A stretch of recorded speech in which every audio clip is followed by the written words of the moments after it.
السلام علیکم ورحمۃ اللہ وبرکاتہ۔ الحمد للہ رب العالمین والصلاة والسلام على سید الانبیاء والمرسلین وعلى آلہ الطیبین الطاہرین واصحابہ الاکرمین الافضلین اما بعد فاعوذ باللہ من الشیطان الرجیم بل قلوبهم في غمرة من هذا ولهم أعمال من دون ذلك هم لها عاملون حتى إذا أخذنا مترفيهم بالعذاب إذا هم يجأرون لا تجأروا اليوم إنكم منا لا تنصرون قد كانت آياتي تتلى عليكم فكنتم على أعقابكم تنكصون مستكبرين به سامرا تهجرون أفلم يدبروا القول أم جاءهم ما لم يأت آباءهم الأولين أم لم يعرفوا رسولهم فهم له منكرون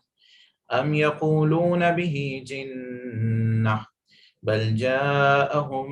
بالحق وأكثرهم للحق كارهون ولو اتبع الحق أهواءهم لفسدت السماوات والأرض ومن فيهن بل أتيناهم بذكرهم فهم عن ذكرهم معرضون أم تسألهم خرجا فخراج ربك خير وهو خير الرازقين وإنك لتدعوهم إلى صراط مستقيم وإن الذين لا يؤمنون بالآخرة عن الصراط لناكبون ولو رحمناهم وكشفنا ما بهم من ضر للجوا في طغيانهم يعمهون صدق اللہ العظیم۔ بعد سامعین اکرام، آئیے بہت ہی عقیدت و محبت کے ساتھ آقا دو عالم حضرت سیدنا محمد مصطفیٰ صلی اللہ علیہ وسلم کی بارگاہ اقدس میں ہدیہ درود پاک پیش کریں۔ اللہم صلی علی سیدنا و نبینا مولانا محمد النبی الامی وعلی آل سیدنا و نبینا مولانا محمد مبارک وسلم۔ معزز سامعین اکرام، ہمارے اس ہفتے وار درس تفسیر میں آپ سبھی کا استقبال ہے۔ گزشتہ جمعہ ہم سورۃ المؤمنون سے جن آیات کا درس پڑھے تھے اس میں اللہ رب العزت پیغمبروں کا اجمالاً ذکر کرنے کے بعد ان کو حکم فرمایا تھا، یا ایھا الرسل کلوا من الطیبات واعملوا صالحا، اے مرسلین کے گروہ، اے مرسلین کی جماعت، تم پاک حلال چیزیں کھاؤ، کلوا من الطیبات واعملوا صالحا، اور نیک اعمال کرو، انی بما تعملون علیم۔ پھر اس کے بعد اللہ رب العزت ایمان والوں کی کچھ خاص صفات بیان فرمائے۔ پھر اس کے بعد یہ فرمائے کہ وَلَا نُكَلِّفُ نَفْسًا إِلَّا وُسْعَهَا، اور ہم کسی نفس کو اس کی استطاعت کے باہر، اس کی استطاعت کے اوپر ہم کسی نفس کو زیادہ مکلف نہیں کرتے، یعنی جو نفس اپنے اندر جتنی کیپیسٹی رکھتی ہے اتنا ہی ہم اس پر برڈن ڈالتے ہیں۔ پھر اس کے بعد اللہ رب العزت ارشاد فرماتے ہیں وَلَدَيْنَا كِتَابٌ يَنطِقُ بِالْحَقِّ وَهُمْ لَا يُظْلَمُونَ، ہمارے پاس کیا ہے؟ نامہ اعمال ہے۔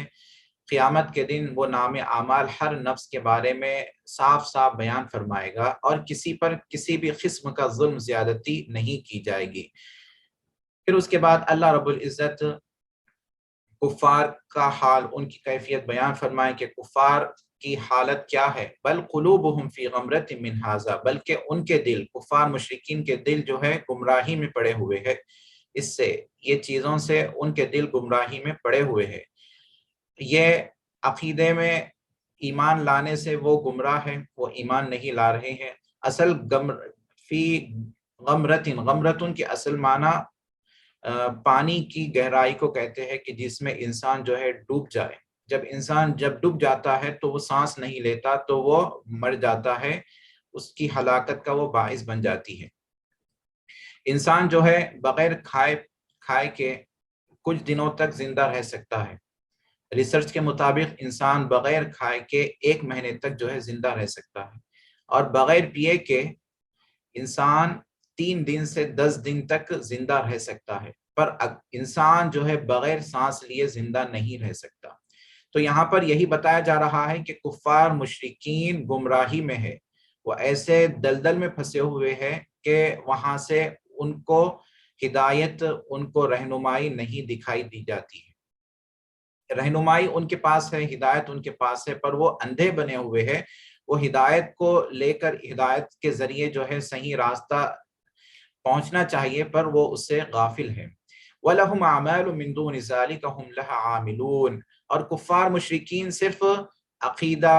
گمراہی میں ہی نہیں، بلکہ اس عقیدے کے علاوہ، شرک اور کفر کے علاوہ ان کے بہت برے اعمال ہیں،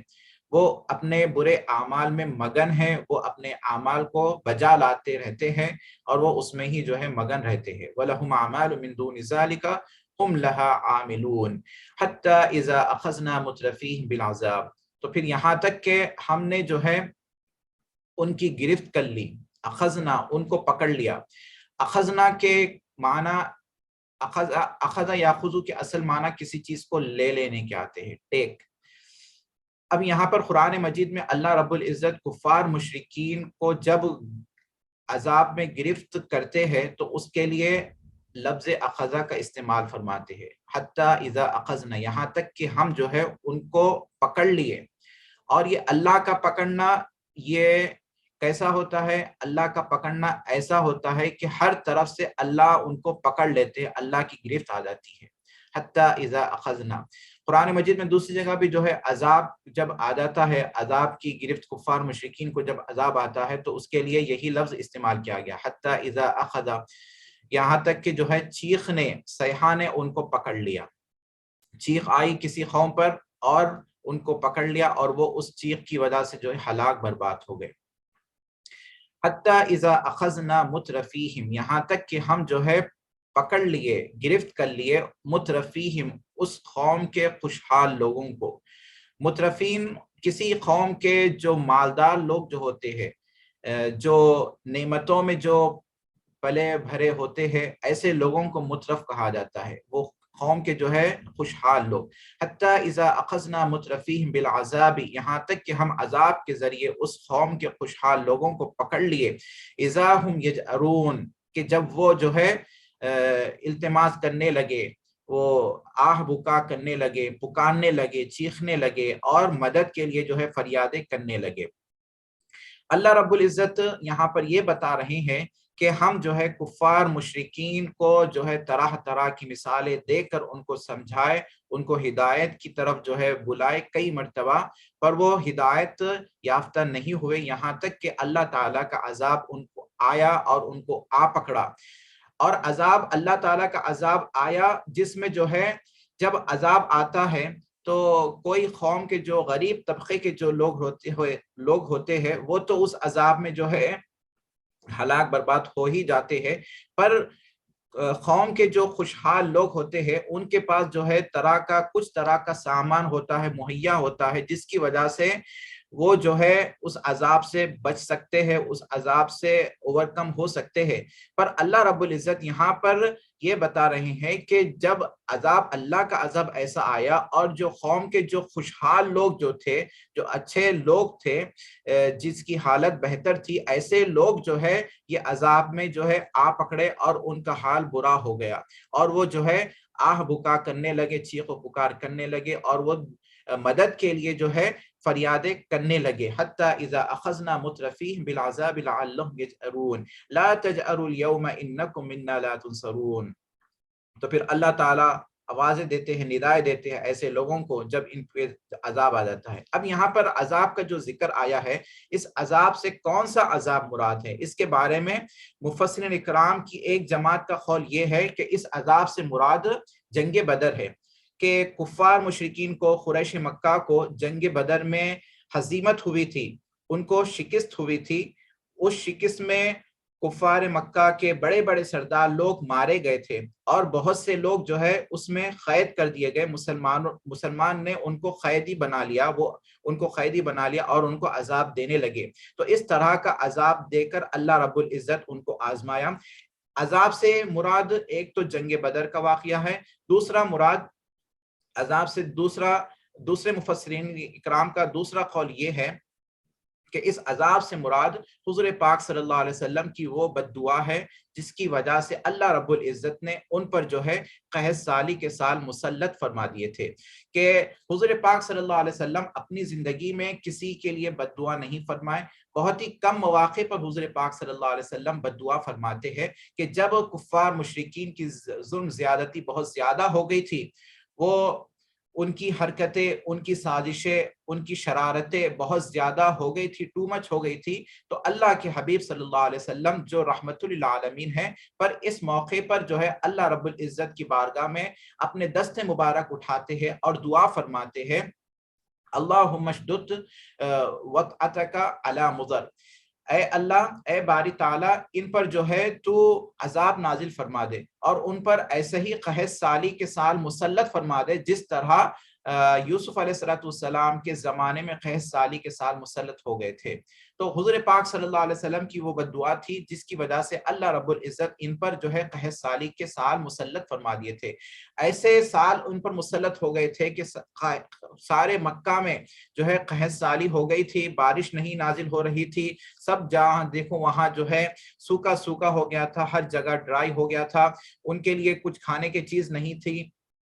اور جو ہے ان کے پاس کوئی جو ہے اناج جو ہے فراہم نہیں ہو رہا تھا، کوئی سپلائی نہیں کر رہا تھا، ان کی اتنی بری حالت ہو گئی تھی۔ اب ان کے پاس کھانے کے لیے کچھ نہیں تھا، اب ان کی حالت ایسی ہو گئی تھی کہ مردار کھانے لگے، جانور بھی ان کو میسر نہیں ہو رہے تھے، جانور بھی نہیں تھے کہ بارش نہیں ہونے کی وجہ سے جو ہے جانور بھی جو ہے غائب ہو گئے تھے، جانور بھی نہیں مل رہے تھے، تو مردار کھانے لگے، جانور کی جو ہے جو کھال ہوتی ہے اس کو کھانے لگے، جانور کا جو ہے خون پینے لگے، حدیث شریف میں یہ الفاظ ہے۔ اس طرح کی ان کی حالت ہو گئی تھی۔ جب ان پر عذاب اس طرح بہت زیادہ آ گیا تھا، پھر ابو سفیان جو بہت زیادہ جو ہے جنگوں میں جو ہے فوت ہو گئے ہیں، اب ہمارے بچوں کی یہ کیفیت ہو گئی ہے کہ وہ جو ہے بھوک کی وجہ سے مر رہے ہیں، تو یا رسول اللہ صلی اللہ علیہ وسلم، آپ رحمت للعالمین ہیں، آپ اللہ کی بارگاہ میں ہمارے لیے جو ہے دعا فرمائیے تاکہ اللہ تعالی ہم سے اس عذاب کو اٹھا لے، یہ کیفیت کو ہمارے سے دور کر دے۔ اب دیکھیے آ کر اٹھا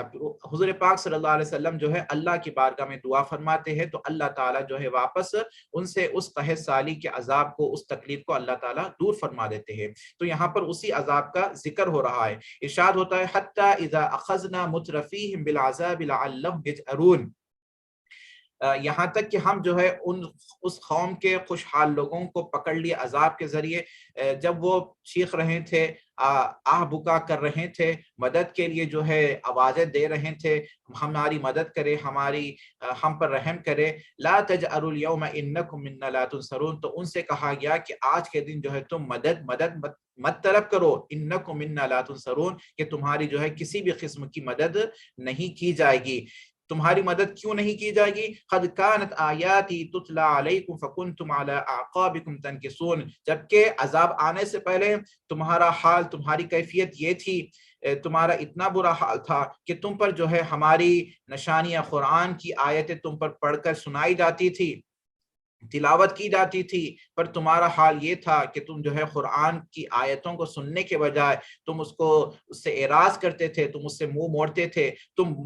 الٹے پیر بھاگتے تھے۔ فَكُنْتُمْ عَلَىٰ أَعْقَابِكُمْ تَنْكِصُونَ، جب قرآن پڑھا جاتا تھا یا تو پھر جو تم اپنے کانوں میں انگلیاں ٹھوس لیتے تھے، خود بھی ایسا کرتے تھے اور جو ہے دوسروں کو بھی حکم دیتے تھے کہ قرآن کو نہ سنو، اور یہ بھی کہتے تھے کہ لا تسمعوا لهذا القرآن والغوا فيه لعلكم تغلبون، کہ اس قرآن مجید کو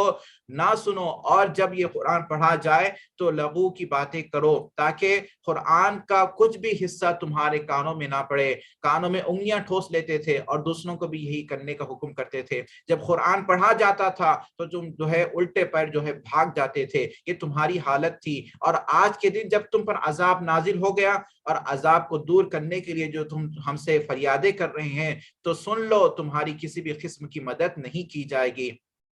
إنكم منا لا تنصرون قد كانت آياتي تتلى عليكم فكنتم على أعقابكم تنكصون مستكبرين به سامرا تحجرون. تم کیا کرتے تھے؟ تکبر کرتے تھے جب تم پر قرآن پڑھا جاتا تھا، قرآن سے جو ہے تمہیں تکبر ہوتا تھا، تم قرآن سے منہ موڑ لیتے تھے. ایک تو قرآن سے منہ موڑ لیتے تھے، اور جو ہے صاحب قرآن سے نبی کریم صلی اللہ علیہ وسلم سے تم جو ہے تکبر کرتے تھے.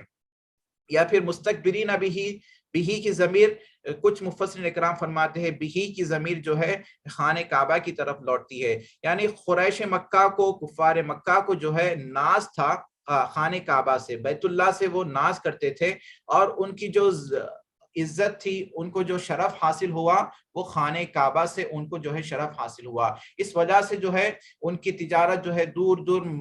ملکوں میں جاتی تھی، اور کوئی لوگ جو ہے ان کو تنگ نہیں کرتے تھے، ان کو ستا نہیں تھے، کیونکہ لوگ جو ہے ان کی عزت جو ہے خانہ کعبہ کی وجہ سے ان کو عزت، یہ شرف یہ حاصل ہوا وہ خانہ کعبہ سے ہوا، اللہ کے گھر سے ان کو یہ دولت، یہ شرف حاصل ہوا ہے. مستکبرین بہ سامرا تحجرون. اور ان کا حال یہ بھی ہے، کفار مکہ کا، قریش مکہ کی حالت یہ بھی ہوتی ہے کہ وہ جو ہے رات کے وقت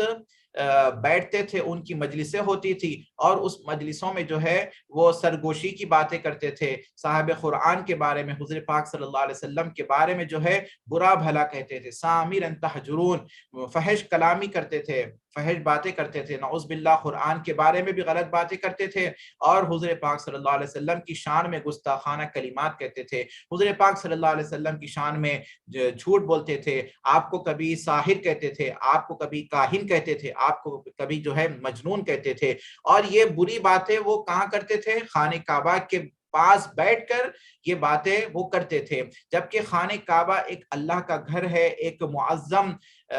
عزت والا، اس کو اللہ تعالیٰ نے عزت دی ہے، شرف دیا ہے. اللہ تعالیٰ اس کی عزت میں، اس کے شرف میں اور عزت اور اضافہ فرمائے. ایسے گھر کے سامنے جو ہے یہ بدبخت لوگ، یہ کمبخت لوگ قریش مکہ حضور پاک صلی اللہ علیہ وسلم کے بارے میں گستاخانہ کلمات کہتے تھے. سامرا تحجرون.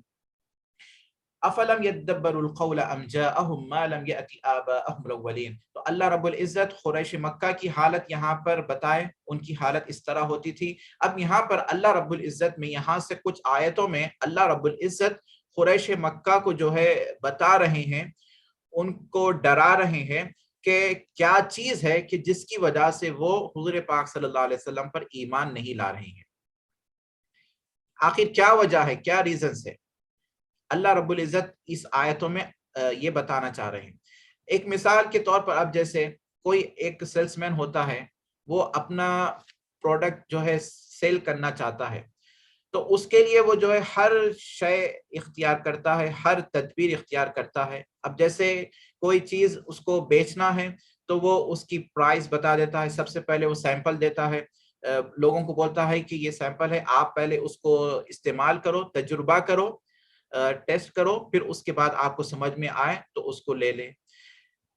سیمپل بھی دے دیا، پھر اس کے بعد جو ہے اس کی پرائس بھی بتا دیا کہ یہ پرائس جو ہے، اس کی پرائس زیادہ نہیں ہے، جو ہے برابر پرائس ہے، یہ بھی بتا دیا. پھر لوگوں کو جو ہے اس کا تجربہ بھی ہو گیا، لوگ جو ہے وہ پروڈکٹ سے جو ہے واقف بھی ہو گئے، ان کو اس کے بارے میں بالکل معلوم ہے. پھر اس کے بعد جو ہے سب کچھ ہو گیا، اس کے بعد اگر کوئی آدمی اس سے جو ہے وہ پروڈکٹ خریدتا نہیں ہے تو کیوں نہیں خریدتا؟ وہ محض جو ہے اپنی حد درمی کی وجہ سے وہ اس کو نہیں لے رہا ہے. تو قریش مکہ کی حالت بھی یہی ہے کہ اللہ رب العزت حضور پاک صلی اللہ علیہ وسلم کو ان میں مبعوث فرمایا. حضور پاک صلی اللہ علیہ وسلم ان کے پاس آئے، آپ صلی اللہ علیہ وسلم بعثت ہوئی. آپ صلی اللہ علیہ وسلم جو ہے 1 سال 2 سال نہیں بلکہ ان میں 40 سال تک رہے. اس کے بعد پھر حضور پاک صلی اللہ علیہ وسلم نبوت کا دعویٰ فرما رہے ہیں، ان کو اللہ کی طرف بلا رہے ہیں.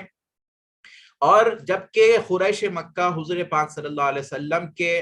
حالت سے، آپ کے اخلاق مبارکہ سے، آپ کے کردار سے بخوبی واقف ہے، وہ آپ کو جانتے ہیں، اس کے باوجود آپ صلی اللہ علیہ وسلم پر ایمان نہیں لا رہے ہیں. تو اس کی کیا وجہ ہے؟ تو اللہ رب العزت ارشاد فرماتے ہیں افلم يدبر القول ام جاءهم ما لم يأت آباءهم الاولین. کیا یہ لوگ جو ہے قول میں، یہ بات میں غور و فکر نہیں کرتے؟ افلم يدبر القول، قول سے مراد قرآن عظیم ہے۔ قرآن عظیم کے بارے میں یہ لوگ غور و فکر نہیں کرتے۔ اللہ رب العزت قرآن مجید ایسی عظیم الشان کتاب ان پر نازل فرمایا، اور وہ ایسی عظیم کتاب ہے، ایسی فصیح بلیغ کتاب ہے کہ مکے کے بڑے بڑے فصحاء، بڑے بڑے بلغاء ایسی کتاب کو لانے سے عاجز ہو گئے ہیں۔ اس مکمل کتاب تو لانا تو دور کی بات ہے، وہ کتاب کے جو ہے کچھ صورتیں یا صرف جو ہے کچھ آیتیں یا صرف ایک آیت لانے سے عاجز ہے۔ ایسی کتاب جب اللہ رب العزت محمد صلی اللہ علیہ وسلم پر نازل فرمائے ہے تو قریش مکہ کو چاہیے تھا کہ اس میں غور و فکر کرتے، تدبر کرتے۔ تو اللہ رب العزت ان کو یہی دعوت دے رہے ہیں، افلم یدبر القول، یہ لوگوں کو کیا ہو گیا کہ قرآن جیسی عظیم الشان کتاب پر وہ غور و فکر کیوں نہیں کر رہے ہیں؟ اس کی آیتوں میں غور و فکر کرنا چاہیے، اس کے واقعات میں غور و فکر کرنا چاہیے۔ اللہ رب العزت قرآن مجید میں جو واقعات پچھلے انبیاء اکرام علیہ السلام کے جو واقعات جو بیان فرمائے ہیں، وہ واقعات بالکل برحق ہے، اس میں کسی بھی قسم کا شک شبہ نہیں کیا جا سکتا، جبکہ یہ لوگ جو ہے اس کو مانتے ہیں، اس بات پر ان کا اتفاق ہوتا ہے۔ اور قرآن مجید کی آیتوں پر غور کیوں نہیں کرتے، اس کی فصاحت پر، اس کی جو ہے بلاغت پر، یہ کیسا شیرینی کلام ہے کہ اس کلام کی شیرینی پر یہ خود لوگ اتفاق کرتے ہیں کہ اتنا میٹھا کلام ہے کہ جب جو ہے کسی پر اگر قرآن مجید پڑھا جاتا ہے تو اس پر جو ہے اثر کر کے جاتا ہے۔ اس وجہ سے ان کو یہ بھی ڈر ہوتا ہے کہ کوئی مکے کے باہر سے کوئی آدمی آتا تو قرآن، ان کی کوشش یہ ہوتی تھی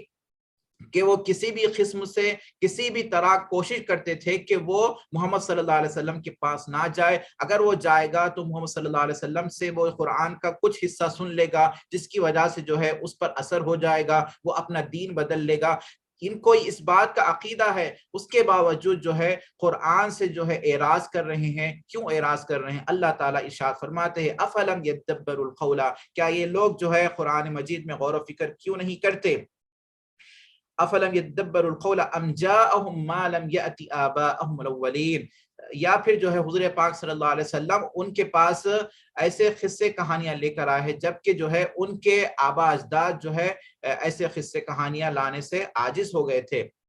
افلم یدبر القول ام جاءہم ما لم یأتی آباءہم الاولین، ایسی چیز جو ان کے پاس آئی ہے جو ان کے پچھلے آبا اجداد کے پاس نہیں آئی تھی۔ ام لم یعرفوا رسولہم فہم لہ منکرون، ایک بات تو قرآن میں غور و فکر کیوں نہیں کرتے، دوسری بات اللہ رب العزت ان کو جو ہے توجہ دلا رہے ہیں، ان کی توجہ کو مبذول کر رہے ہیں کہ کیا یہ لوگ اپنے رسول کو نہیں جانتے، فہم لہ منکرون، جس کی وجہ سے وہ ان کا انکار کر رہے ہیں۔ حضور پاک صلی اللہ علیہ وسلم کو وہ اچھی طرح جانتے ہیں، جیسا کہ سورہ بقرہ میں ارشاد ہے الذین آتیناہم الکتاب یعرفونہ کما یعرفون ابناءہم، کہ جس کو ہم جو ہے کتاب عطا کیے ہیں، اہل کتاب یہود و نصارہ، یہ حضور پاک صلی اللہ علیہ وسلم کو جانتے ہیں، یعرفونہ کما یعرفون ابناءہم، جیسا کہ باپ اپنے بیٹے کو جانتا ہے، کہ باپ کو اپنے بیٹے میں آئیڈینٹیفائی کرنے میں کسی بھی قسم کا شک شبہ نہیں ہوتا ہے۔ ہزاروں بچوں میں سے جو ہے وہ اپنے بچے کو اچھی طرح جان لیتا ہے، پہچان لیتا ہے، اور اہل کتاب کا بھی یہی معاملہ ہے کہ حضور پاک صلی اللہ علیہ وسلم کو اچھی طرح جانتے ہیں، اس کے باوجود حضور پاک صلی اللہ علیہ وسلم پر ایمان نہیں کر رہے ہیں، ایمان نہیں لا رہے ہیں، بلکہ حضرت عبداللہ بن سلام رضی اللہ تعالیٰ، جو پہلے یہودی تھے پھر بعد میں جو ہے اسلام قبول کر لیے، ان سے جو ہے اس آیت کریمہ کے بارے میں ان سے پوچھا گیا کہ آپ بتائیے کہ اہل کتاب حضور پاک صلی اللہ علیہ وسلم کو اس طرح جانتے ہیں جس طرح ایک باپ اپنے بیٹے کو جانتا ہے، تو اس کے بارے میں آپ کی کیا رائے ہے؟ تو وہ حضرت عبداللہ بن سلام رضی اللہ تعالیٰ عنہ فرماتے ہیں کہ باپ سے بڑھ کر بھی اہل کتاب حضور پاک صلی اللہ علیہ وسلم کو جانتے ہیں، کیونکہ اس میں ایک شک شبہ یہ ہو سکتا ہے کہ ماں جو ہے خیانت کی ہوگی، اس وجہ سے جو ہے وہ شک شبہ ہو سکتا ہے، پر حضور پاک صلی اللہ علیہ وسلم کو اہل کتاب حضور پاک صلی اللہ علیہ وسلم کو اس طرح جانتے ہیں جس طرح ایک باپ جو ہے اپنے بیٹے کو جانتا ہے، اس سے زیادہ اور جانتے ہیں۔ ام لم یعرفوا رسولہم فہم لہ منکرون، کہ حضور پاک صلی اللہ علیہ وسلم ان کے درمیان 40 سال رہے، آپ صلی اللہ علیہ وسلم کی دیانت، آپ صلی اللہ علیہ وسلم کے اخلاق، آپ کے کردار، آپ کا امانت داری، آپ کو جانتے ہیں کہ آپ صادق امین ہیں، اس کے باوجود جو ہے آپ پر ایمان نہیں لا رہے ہیں۔ ام لم یعرفوا رسولہم فہم لہ منکرون ام یقولون بہ جنہ، کیا وہ لوگ یہ کہتے ہیں کہ آپ صلی اللہ علیہ وسلم پر جنون ہے، جنون طاری ہے، نعوذ باللہ۔ ایسا بھی نہیں ہے کہ جس کے اخلاق اتنے بہترین ہو، جس کے اخلاق کے بارے میں قرآن بیان کر رہا ہو وَإِنَّكَ لَعَلَىٰ خُلُقٍ عَظِيمٍ، وہ شخص کے بارے میں وہ شخص کیسے مجنون ہو سکتا ہے، اس پر جو ہے جنونی کیفیت کیسے طاری ہو سکتی ہے؟ ہرگز ہرگز ایسی بات بھی نہیں ہے۔ ام یقولون بہ جنہ بل جاءہم بالحق، بلکہ حضور پاک صلی اللہ علیہ وسلم ان کے پاس جو ہے حق کو لے کر آئے ہیں، قرآن کو لے کر آئے ہیں، حق بات لے کر آئے ہیں، صحیح بات لے کر آئے ہیں۔ وَأَكْثَرُهُمْ لِلْحَقِّ كَارِهُونَ، اور ان کا معاملہ، قریش مکہ کا معاملہ یہ ہے کہ وہ حق کو انکار کرتے ہیں، ان کو حق بات پسند نہیں ہے، بلکہ وہ باطل پر ایمان لاتے ہیں، حق کو چھوڑے ہوئے ہیں اور وہ باطل پر ایمان لائے ہیں، باطل بات کو وہ لے لیتے ہیں اور حق کو چھوڑ دیتے ہیں۔ وَلَوِ اتَّبَعَ الْحَقُّ أَهْوَاءَهُمْ لَفَسَدَتِ السَّمَاوَاتُ وَالْأَرْضُ، اور اگر حق ان کی خواہشوں کی پیروی کر لے، یعنی جیسا وہ کہتے ہیں ویسا اگر حق مان لے، حق ان کی پیروی کر لے، تو کیا ہوگا؟ اس سے کیا خرابیاں پیدا ہوگی؟ لَفَسَدَتِ السَّمَاوَاتُ وَالْأَرْضُ وَمَن فِيهِنَّ، تو ضرور آسمان اور زمین اور ان کے مابین جو بھی چیز ہے وہ بالکل فساد، اس میں بگاڑ آ جائے گا۔ لَفَسَدَتِ السَّمَاوَاتُ وَالْأَرْضُ وَمَن فِيهِنَّ بَلْ أَتَيْنَاهُمْ بِذِكْرِهِمْ، بلکہ ہم جو ہے ان کے ذکر کو لے کر آئے ہیں۔ اللہ رب العزت ارشاد فرما رہے ہیں ہم ان کے ذکر کو،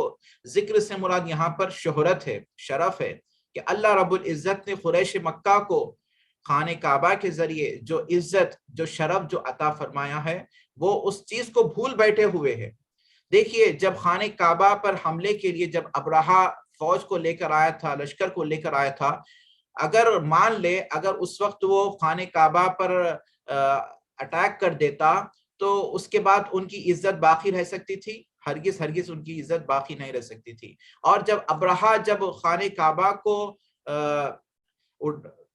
دھرم کرنے کے لیے، اس کو جو ہے ہلاک کرنے کے لیے اس کی نیت سے جب آیا تھا، تو کیا کوئی جو ہے قریش مکہ میں سے کوئی آیا تھا کہ خانہ کعبہ کو بچا لے؟ نہیں، بلکہ اللہ تعالیٰ خود جو ہے اپنے گھر کی حفاظت فرمایا، اور ابرہہ کے لشکر سے جو ہے اپنے گھر کی اللہ تعالیٰ نے بخوبی حفاظت فرما لی۔ اللہ تعالیٰ نے جو ہے آسمان سے پرندوں کے لشکر کو بھیجا اور وہ ابرہہ کا لشکر تمام کا تمام ہلاک برباد ہو گیا۔ تو اللہ رب العزت یہاں پر یہی ارشاد فرما رہے ہیں بل اتیناہم بذکرہم فہم عن ذکرہم معرضون، بلکہ ہم نے جو ہے ان کی عزت کو لے کر آیا، ان کی شہرت ہم ان کو عطا کیے ہے، فہم عن ذکرہم معرضون، اور وہ اپنی شہرت سے جو ہے منہ موڑ رہے ہیں، اعراض کر رہے ہیں۔ ام تسألہم خرجا فخراج ربک خیر وہو خیر الرازقین، اور اللہ رب العزت یہاں پر یہ بھی بات بتا رہی ہیں، کیا اے حبیب پاک صلی اللہ علیہ وسلم، کیا آپ ان سے اس دعوت پر کچھ اجرت طلب کر رہے ہیں، کچھ معاوضہ طلب کر رہے ہیں، کچھ فیس جو ہے مانگ رہے ہیں، جس کی وجہ سے ان پر بھاری ہو رہا ہے کہ وہ فیس، وہ اجرت دینے سے وہ قاصر ہے، اس وجہ سے وہ ایمان نہیں لا رہے ہیں؟ یہ بات بھی نہیں ہے، بلکہ حضور پاک صلی اللہ علیہ وسلم اللہ کی خوشنودی کے لیے جو ہے یہ کام کر رہے ہیں، یہ تبلیغ کا کام کر رہے ہیں۔ فخراج ربک خیر، جبکہ اللہ کی عطا، اللہ کا رزق حضور پاک صلی اللہ علیہ وسلم کے لیے یہ بہت کافی ہے، بہت بہتر ہے۔ وہو خیر الرازقین، اور اللہ رب العزت ہے جو بہترین رزق عطا فرمانے والے ہیں۔ وَإِنَّكَ لَتَدْعُوهُمْ إِلَىٰ صِرَاطٍ مُسْتَقِيمٍ، اور بے شک اے حبیب پاک صلی اللہ علیہ وسلم، آپ ان کو جو ہے صراط مستقیم کی طرف بلا رہے ہیں، اور اس صراط مستقیم کی طرف بلانے پر آپ ان سے کسی بھی قسم کی اجرت طلب نہیں فرما رہے ہیں۔ تو اب یہاں پر دیکھیے اللہ رب العزت نے جو جی سوالات فرمائے ہیں، افلم یدبروا القول ام جاءہم ما لم یأت آباءہم الاولین، کیا یہ لوگ قرآن میں غور و فکر کیوں نہیں کرتے؟ ان کو کرنا چاہیے۔ یا پھر جو ہے یہ حضور پاک صلی اللہ علیہ وسلم کے کردار سے واقف نہیں ہے؟ یہ بالکل واقف ہے۔ کیا پھر حضور پاک صلی اللہ علیہ وسلم کے بارے میں یہ جنونی کیفیت اس کے قائل ہے؟ کیا حضور پاک صلی اللہ علیہ وسلم کے اوپر ایسی کیفیت ہے؟ ہرگز ہرگز نہیں ہے، بلکہ یہ خود حضور پاک صلی اللہ علیہ وسلم کے اخلاق کو تسلیم کرتے ہیں، آپ کے کردار کو تسلیم کرتے ہیں، یہ سب چیزیں نہیں ہیں۔ اور پھر جو ہے حضور پاک صلی اللہ علیہ وسلم کیا ان سے جو ہے کچھ اجرت طلب کر رہے ہیں؟ یہ بات بھی نہیں ہے۔ پھر ان کو ایمان لانے کے لیے کیا چیز مانے آ رہی ہے؟ کوئی چیز نہیں ہے، ان کو ساری چیزیں، سارے حقائق بالکل سامنے ہیں، اب ان کو ایمان لا لینا چاہیے تھا، ایمان نہیں لا رہے ہیں۔ اس کی وجہ یہی ہے کہ ان کی سرکشی ہے، ان کا عناد ہے اور ان کی ہٹ درمی ہے، بس یہی چیز ہے جس کی وجہ سے وہ ایمان نہیں لا رہے ہیں۔ انشاءاللہ تعالی آئندہ جو آیت ہے اس کی تفسیر آئندہ جمعہ میں کریں گے۔ آئیے دعا فرماتے ہیں۔ الحمدللہ رب العالمین، اللہم صلی علی سیدنا و نبینا مولانا محمد النبی الامی